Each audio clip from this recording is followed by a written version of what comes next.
used 800 tons of depleted uranium weapons in the war, causing a rise in cancers among the population. Why does the United States government spend $50 billion a year to patrol the Persian Gulf and keep Iraq locked down?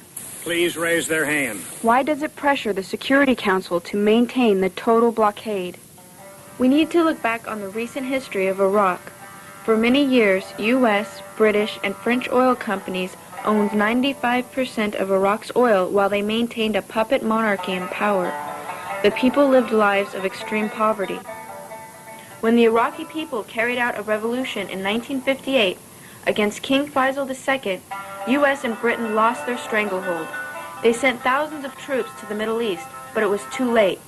Iraq had become a sovereign country.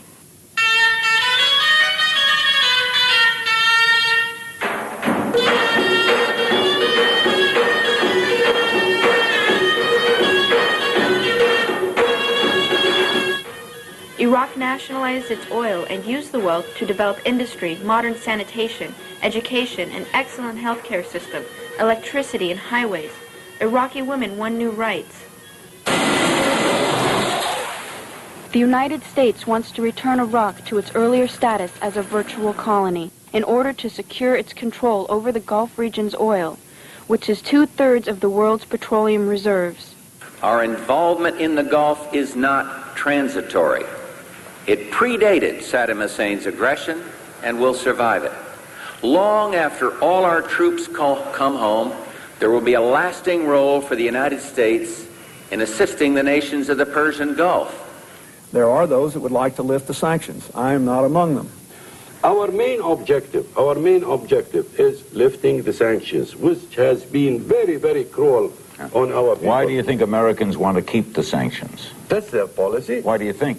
Let's ask them. That's their policy. It's against the will of the international community. It's against the will of many other countries.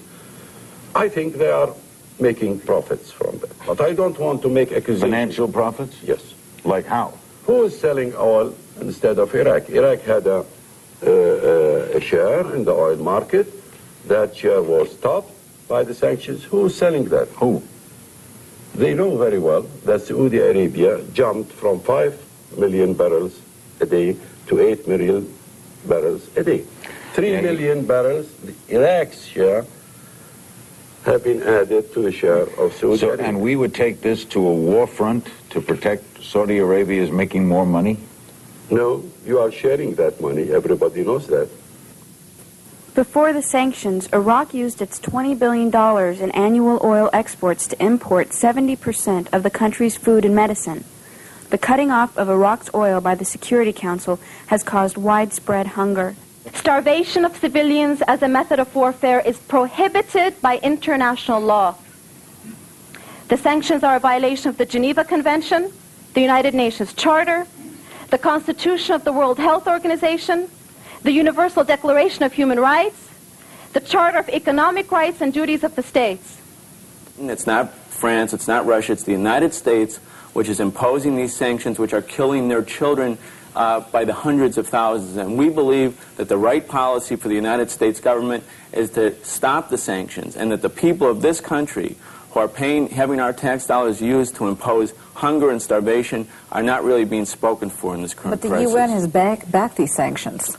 Well, the United Nations for the last 6 or 7 years has become virtually a plaything for U.S. policy, and that's because of U.S. dominance in the aftermath of the collapse of the Soviet Union.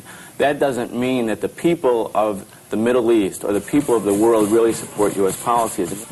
Today's march that we're beginning now is a procession to commemorate the more than 500,000 children in Iraq who have died from the sanctions policy, a policy that's so linked. The growing hunger here in the U.S. is reflected 1,000 times in the starvation of more than 1 million people who died in Iraq. I think it's very important that each one of you came out here today and to keep in touch with us and to raise your voice, to show your face, to stand and walk with the Iraqi people. We are thousands of miles away from them. But when I was in Iraq, I felt so desperately. I wanted to call the United States And I wanted to say, sisters and brothers, organize a demonstration now. Get together, even if it's 25 people, even if it's 10 of us. Show that we are here in the United States, that they have friends here who do not believe in the extermination of the Iraqi people, that they have friends here who say...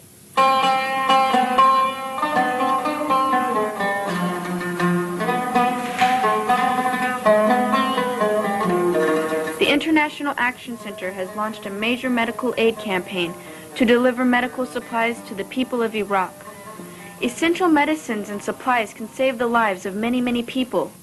We are asking everyone who sees this video to join in making the Medicine for Iraq campaign a success.